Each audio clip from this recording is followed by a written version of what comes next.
Puji nama Tuhan, Shalom saudaraku yang kekasih. Kita bersyukur Bapa begitu baik dalam kehidupan saya dan saudara, sehingga pada seminggu ini Tuhan begitu sempurna, kebaikannya begitu luar biasa buat saya dan saudara.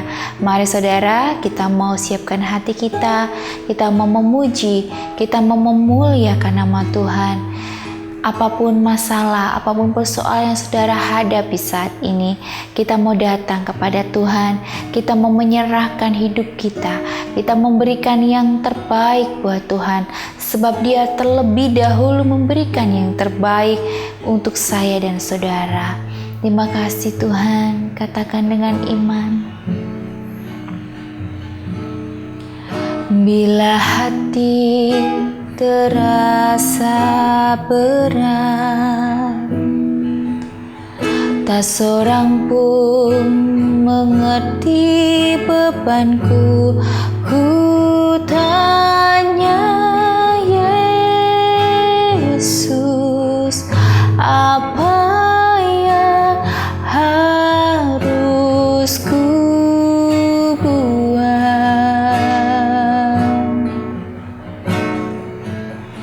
Dia berfirman, mari datanglah.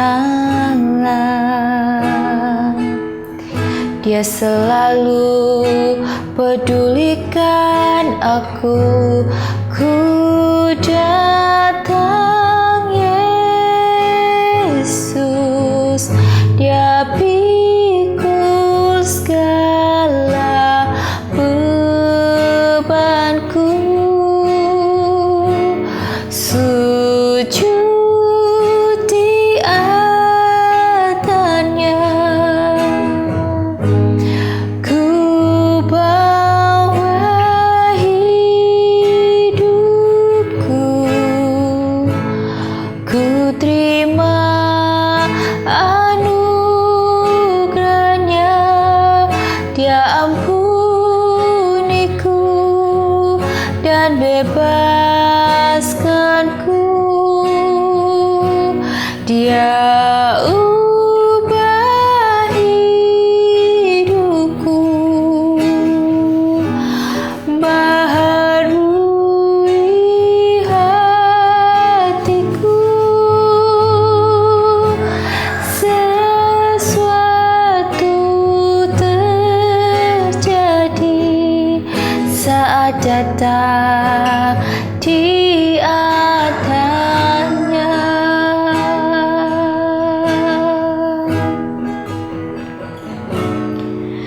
Bila hati terasa berat, tak seorang pun mengerti bebanku.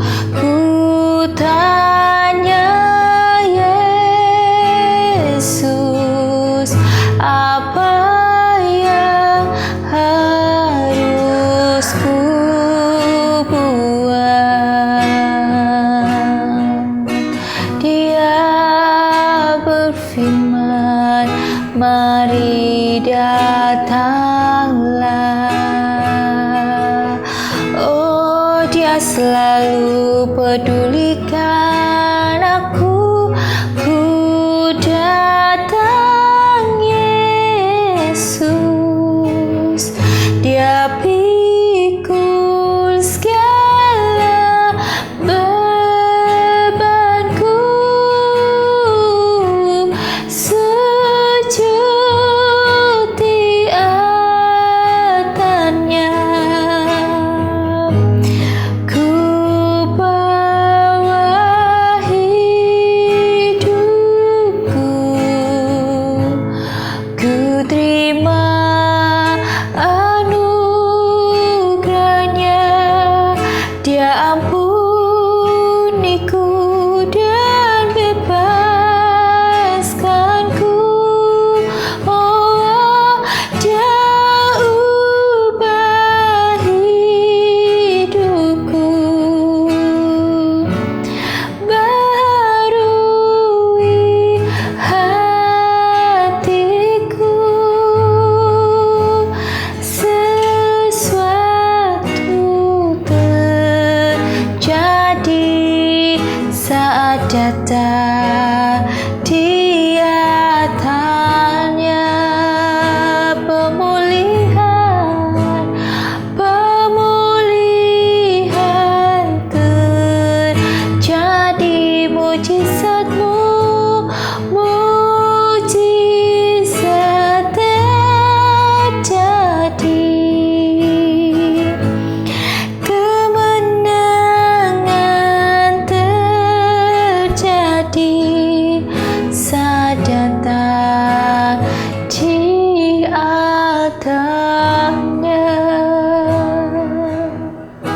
Mujizat-Mu Tuhan yang terjadi, Tuhan. Kami mau datang, kami mau beri yang terbaik. Terima kasih Tuhan. Kami bersyukur. Terima kasih Tuhan. Kami bersyukur Tuhan, karena Engkau baik, sungguh baik. Engkau sangat baik dalam kehidupan kami Tuhan. Engkau tidak pernah meninggalkan kami, bahkan Engkau selalu ada bersama kami. Untuk itu Tuhan, ajar kami untuk berharap dan percaya hanya kepadamu. Dan pada siang hari ini Tuhan, kami mau beri hati kami mau merenungkan firman-Mu. Biar renungan firman yang hamba-Mu sampaikan ini boleh menjadi berkat. Urapi hamba-Mu yang tidak ada apa-apanya ini.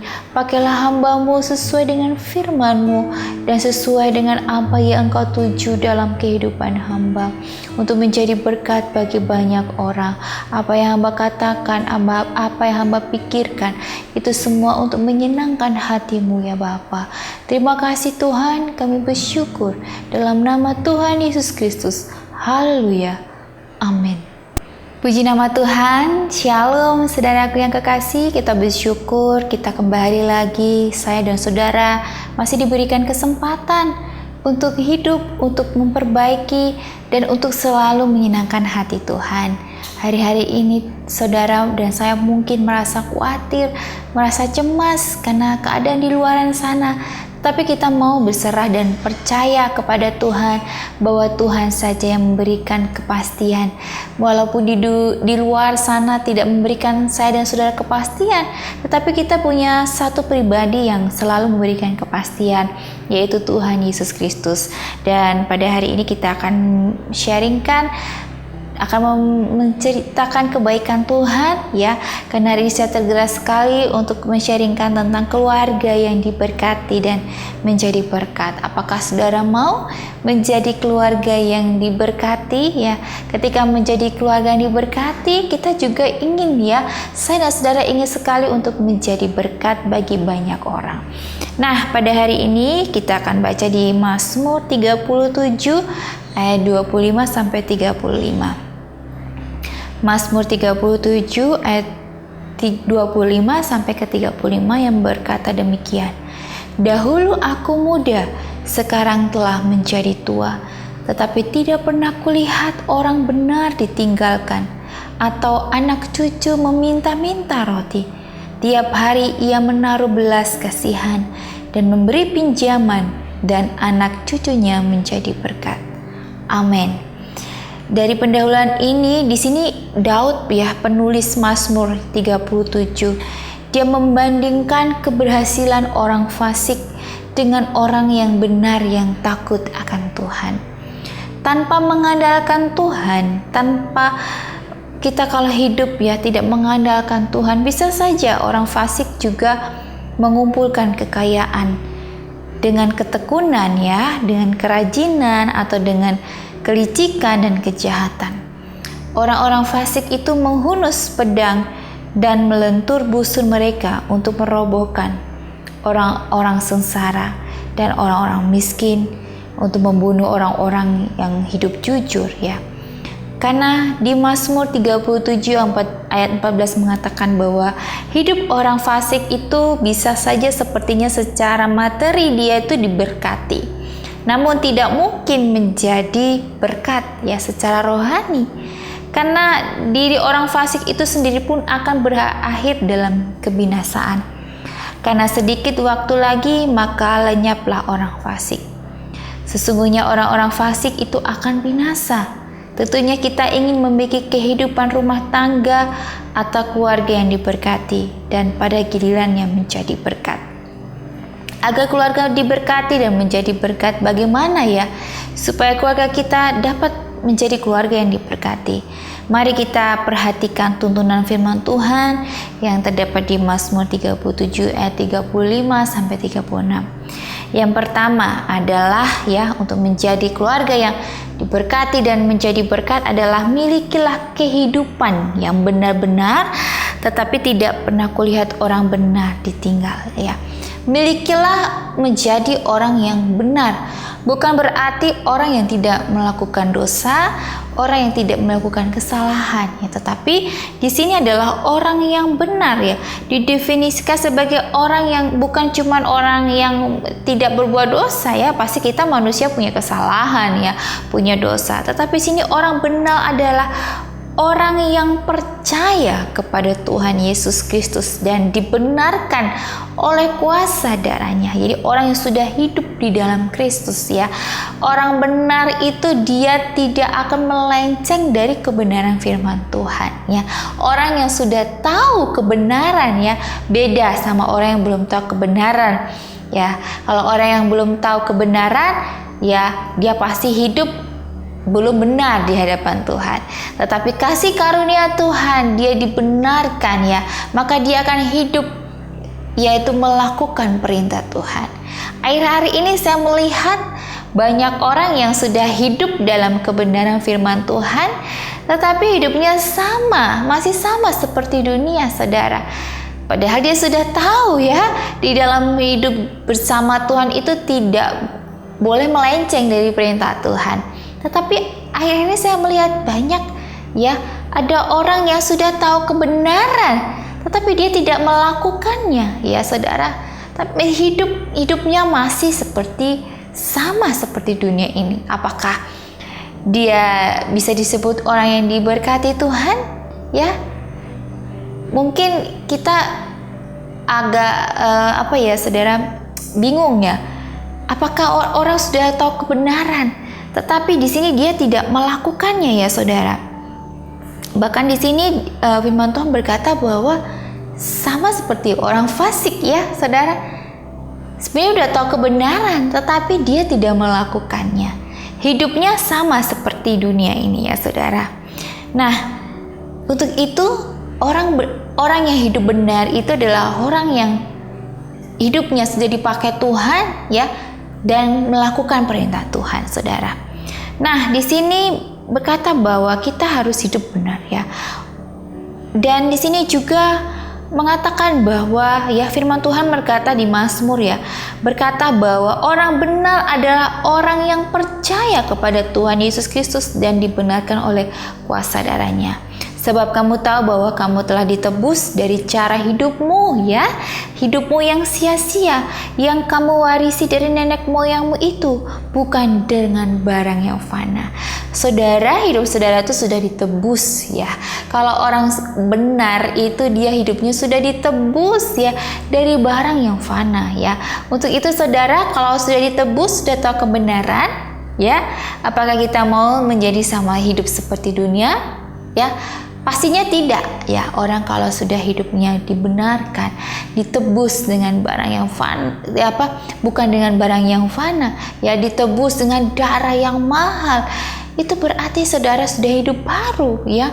Tuhan sudah pakai saudara. Untuk itu jangan sia-siakan ya apa yang sudah Tuhan beri untuk saya dan saudara ya, untuk kita pakai untuk kemuliaan nama Tuhan ya saudara. Untuk di situ Tuhan bilang dengan darah yang mahal, yaitu darah Kristus yang sama seperti darah anak domba yang tak bernoda dan tak bercacat. Dalam menjalani kehidupan orang benar itu dia lebih takut akan Tuhan ya. Karena berbahagialah orang yang takut akan Tuhan, yang sangat suka kepada segala perintahnya. Ya, karena orang-orang yang hidup takut akan Tuhan ya, mereka itu hidupnya senantiasa itu mengandalkan Tuhan ya, mendekatkan dirinya kepada Tuhan, menjauhkan dosa, melakukan kebenaran firman Tuhan dan mempraktekannya. Apalagi ya saudara, ketika kita sudah berumah tangga, tugas suami istri adalah saling mendoakan.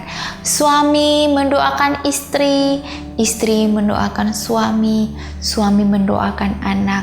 Sama-sama saling mendoakan, saling menguatkan supaya kehidupan saya dan saudara, rumah tangga saya dan saudara itu diberkati Tuhan ya saudara, karena kita hidupnya benar ya, melakukan perintah Tuhan. Yang kedua yaitu keluarga kita yang diberkati dan menjadi berkat adalah kita praktekkanlah kehidupan yang penuh dengan kemurahan dan belas kasihan ya. Tiap hari menaruh belas kasihan dan memberi pinjaman dan anak cucunya menjadi berkat ya. Memberi pinjaman bukan berarti ada orang yang minjam uang ke kita terus bantu untuk melunasi hutang mereka, tidak seperti itu. Memberi pinjaman adalah memberikan topangan ya, atau saling berbagi apa yang kita punya kita beri ya. Kita punya beras lebih kita kasih ya, atau ada yang butuh tidak punya uang untuk makan, kita beri apa yang kita punya saudara. Nah di sini ya, orang yang mau diberkati dia adalah mempraktekkan, melakukan ya, hidup dengan kasih ya, murah hati ya, maka di situ kasih Allah akan tercurah ya, kita akan diberkati karena untuk kita diberkati karena untuk ingin menjadi berkat. Ya saudara, di sini saya selalu belajar bahwa kehidupan yang saya jalani, kalau saya berpikir saya cuma hidup makan, kerja, tidur kayak gitu ya, seperti itu sama hal saya seperti orang yang gak punya tujuan ya. Mungkin hewan pun juga melakukan hal yang sama ya, makan, kerja, tidur gitu ya. Saya gak mau hidup saya sia-sia saudara. Untuk itu saya mau memberikan kehidupan saya lebih lagi untuk memuliakan nama Tuhan. Ketika saya bekerja, saya mau bekerja untuk Tuhan, saudara. Apakah itu berarti kita nggak butuh uang? Ya, memang segalanya tidak harus uang, ya. Tetapi dengan uang kita bisa memberkati banyak orang. Ya, beda. Ketika kita motivasinya punya uang untuk memperkaya diri sendiri, itu beda. Tetapi ketika kita punya harta yang dititipkan oleh Tuhan, itu berarti Tuhan mempercayakan saya dan saudara harta itu untuk menjadi berkat. Nah, itu yang susah ya. Kadang saya mempelajari ini dengan mempraktekkan ya. Jadi saya mempraktekkan bagaimana sih saya bisa bahagia dengan apa yang sudah Tuhan titipkan kepada saya. Yaitu ketika saya membahagiakan orang lain ya saudara. Kadang kebanyakan dari kita punya harta kita pakai itu untuk beli barang-barang mewah. Boleh sih, boleh. Cuma kalau saya pribadi ya, saya kalau punya banyak uang, tujuan saya hanya satu, saya bisa memberikan kehidupan yang layak untuk orang-orang di luar sana yang susah untuk makan. Ya, jangan makan ya.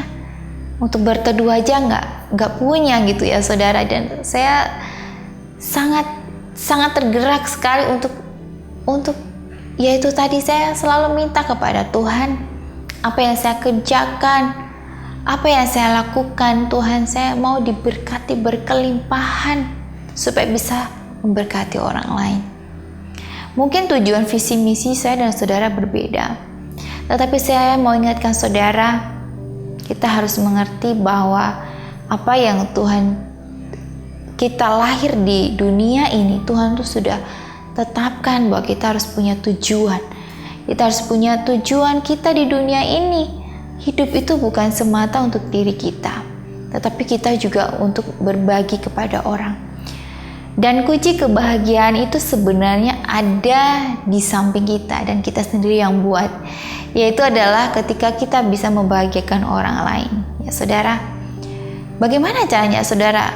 Apakah bisa? Coba saudara besok atau nanti keluar rumah, carilah orang yang benar-benar membutuhkan dan berikanlah kebahagiaan. Mungkin saudara bisa ngelarisin dagangannya, atau bisa kasih nasi, atau bisa kasih uang ya ke dia, atau untuk apapun lah, atau membantu orang menyeberang. Saudara akan merasakan bahwa kebahagiaan itu akan muncul ketika kita berbagi. Karena itu yang saya lakukan ketika saya ingin bahagia, saya harus membagikan orang lain ya. Ketika urusan saya dan saudara mau dipermudah, ya kita harus mempermudah urusan orang lain terlebih dahulu. Memang seperti itu saudara. Ketika kita bahagia membantu orang lain, maka kebahagiaan itu akan datang. Jadi saudara kalau berkata saya nggak bahagia kayak hari ini, coba saudara keluar dari rumah, pergi ke jalanan dan melihat bahwa masih banyak orang-orang yang kita beri, ya. Kita bahagiakan dulu orang lain. Ketika kita bahagiakan orang lain saat kita nggak bahagia, di situ akan timbul kebahagiaan ketika dia memberikan senyuman, ucapan terima kasih, air mata yang berderai. Itu adalah suatu kebahagiaan sebenarnya yang selama ini kita lupa bersyukur, saudara. Untuk itu, saudara, kalau kita hidupnya berkenan, benar di hadapan Tuhan, kan kita kan sudah ditebus nih dengan darah yang mahal. Ya saudara, untuk itu lakukanlah apa yang menjadi perintah Tuhan. Karena itu yang Tuhan mau, bahwa hidup kita itu berkenan, ya, supaya kita itu menjadi berkat bagi banyak orang. Untuk itu saudara, kita bersyukur bahwa hari-hari yang Tuhan beri itu baik buat saya dan saudara. Untuk itu, mari saudara, kita mau memberikan hidup kita juga yang terbaik buat Tuhan, karena Tuhan sudah terlebih dahulu memberikan yang terbaik buat saya dan saudara. Untuk itu mari kita mau berdoa. Terima kasih Tuhan untuk firman-Mu, Engkau telah mengajarkan hamba-Mu dan juga bagi hamba-Mu yang mendengarkan bahwa hidup ini bukan untuk diri kami, tapi kami mau menjadi berkat. Ketika kami diberkati Tuhan, kami mau menjadi berkat, menjadi saluran berkat bagi banyak orang, agar nama Tuhan saja dipermuliakan. Terima kasih buat hari-hari yang Kau beri. Terima kasih buat kebaikan-Mu Tuhan. Kami bersyukur Engkau sungguh baik. Dan biarlah hari ini kami mau aktivitas, Engkau jagai, Engkau lindungi, jauhkan kami dari mara bahaya, sakit penyakit, orang-orang yang bermaksud jahat, dalam nama Tuhan Yesus Kristus. Urapi kami, pakai kami Tuhan, hari demi hari, supaya kami boleh berkenan di hadapan Engkau. Terima kasih Tuhan, kami ucap syukur. Hanya dalam nama Tuhan Yesus Kristus. Haleluya. Amin. Puji nama Tuhan. Shalom.